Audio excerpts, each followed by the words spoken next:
अस्सलाम वालेकुम, this is हुमैना Basit from ocean of knowledge. तो आज हम कर रहे हैं मैथ 11 की एक्सरसाइज 1.1 का क्वेश्चन नंबर 1, जो कि है विच द फॉलोइंग सेट।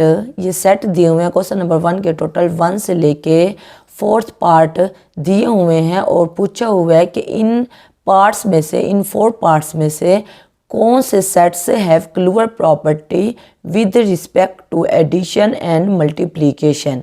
यानी इन 4 सेट में से कौन सा सेट ऐसा है जिसमें क्लूअर प्रॉपर्टी एडिशन और मल्टीप्लिकेशन के लिहाज से है। तो फर्स्ट पार्ट दिया हुआ है, उसने हमने लेट किया है कि ए जो है वो सेट है जिसमें 0 एलिमेंट है, यानी एक ऐसा एलिमेंट है जिसका नाम 0 है। तो ये जो 3 उल्टे डॉट होते हैं इसका मतलब होता है बिकॉज, क्योंकि अब closure property with respect to addition से क्या मुराद है कि हम क्या करेंगे, इस जो एलिमेंट है इसको इसी एलिमेंट में ऐड करेंगे। यानी इस सेट में जो ए सेट है इसका कोई एलिमेंट किसी एलिमेंट में ऐड करें, क्योंकि ये अकेला एक ही एलिमेंट है तो 0 को हमने 0 में ऐड किया तो आंसर क्या आया 0। तो जो हमने इन 2 एलिमेंट को ऐड करके आंसर निकाला 0, वो क्या है, वो फिर इसी सेट का हिस्सा है जो कि ए को बिलोंग कर रहा है। तो नतीजा हमने क्या निकाला, कंक्लूजन क्या निकाला, A has closure property with respect to addition. यानी कि हमने एलिमेंट्स को ऐड किया और वो फिर से उसी सेट का हिस्सा आ गया। तो ये नतीजा ये निकला है कि A has closure property with respect to addition. फिर उसके बाद हम 0 को 0 से मल्टीप्लाई करते हैं, क्योंकि एक ही एलिमेंट है तो 0 को 0 से ही मल्टीप्लाई करेंगे तो आंसर 0 आएगा। और वो फिर 0 जो है वो ए सेट को बिलोंग कर रहा है। तो हम कंक्लूजन करेंगे A has closure property with respect to multiplication. तो सेकंड पार्ट को हमने बी कह दिया है, जो सेट है जिसमें 1 एलिमेंट है उसको हमने बी कह दिया है। इसमें भी यही काम करेंगे, लिखेंगे क्योंकि इस एलिमेंट को इसी एलिमेंट में ऐड किया 1 + 1 तो ये क्या आ गया 2। अब 2 जो है वो बी सेट का हिस्सा नहीं है, 2 बी को बिलोंग नहीं कर रहा। तो हम कंक्लूजन करेंगे, नतीजा निकालेंगे B does not have closure property with respect to addition. इसी तरह फिर हम मल्टीप्लिकेशन चेक करेंगे, 1 को 1 से मल्टीप्लाई करेंगे, आंसर क्या आएगा 1, जो कि बी को बिलोंग कर रहा है। तो कंक्लूजन है B has closure property with respect to multiplication. यानी मल्टीप्लिकेशन के लिहाज से तो क्लूअर प्रॉपर्टी है, लेकिन एडिशन के लिहाज से क्लूअर प्रॉपर्टी एग्जिस्ट नहीं करती सेट बी में। और सी पार्ट में 2 एलिमेंट हैं, एक 0 और एक -1। तब जब 2 एलिमेंट होते हैं तो हम फिर टेबल बना लेते हैं। Construct addition table as shown, यहाँ प्लस का साइन लगाया है।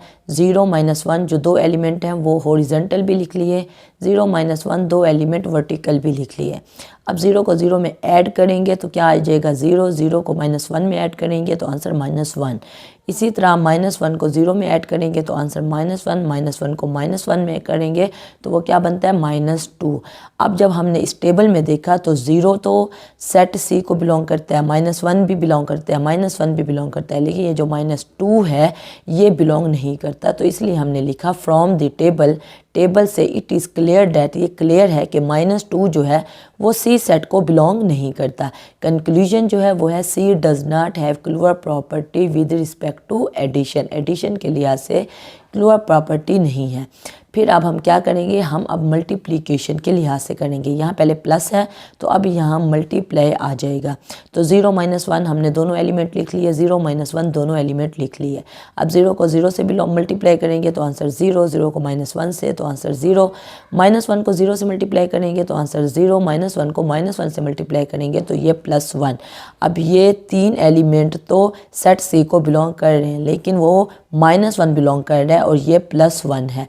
तो हम क्या कहेंगे, C does not have closure property with respect to multiplication, क्योंकि from the table it is clear that 1 जो है वो does not belong to C set. फिर उसके बाद 4th पार्ट है वो है let D = 1 - 1 construct the addition table. अब हमने एडिशन टेबल को कंस्ट्रक्ट करने हैं, यहाँ प्लस लिखेंगे, यहाँ 2 एलिमेंट हमने हॉरिजेंटल लिख लिए जो कि 1 - 1 है, और ये 2 एलिमेंट 1 - 1 वर्टिकल लिख लिए। अब हमने ऐड करना है, 1 को 1 में ऐड करेंगे तो 2, 1 को -1 में ऐड करेंगे तो 0, -1 को 1 में ऐड करेंगे तो 0, -1 को -1 में ऐड करेंगे तो -2। अब फिर हम यही लिखेंगे कि D जो है वो closure property with respect to addition नहीं है। क्यों? क्योंकि ये क्लियर है कि -2, 2 और 0 ये तीनों के तीनों जो एलिमेंट हैं वो D सेट को बिलोंग नहीं करते। अब मल्टीप्लिकेशन के हिसाब से देखते हैं, यहाँ मल्टीप्लाई लिख दिया, यहाँ हॉरिजेंटल 1 - 1 लिख दिया, और यहाँ वर्टिकल 1 - 1 लिख दिया। 1 को 1 से मल्टीप्लाई किया, आंसर 1, 1 को -1 से किया तो -1, -1 को 1 से किया तो -1, -1 को 1 से किया तो +1। तो यहाँ हमने देखा it is clear from the table all element of this set belong to set D। देखें 1 -1 -1 1, तो क्या एलिमेंट थे? 1 और -1। तो इसका मतलब है तमाम के तमाम एलिमेंट जो हैं वो सेट D को बिलोंग करते हैं। तो कंक्लूजन निकलेगा D has closure property with respect to multiplication.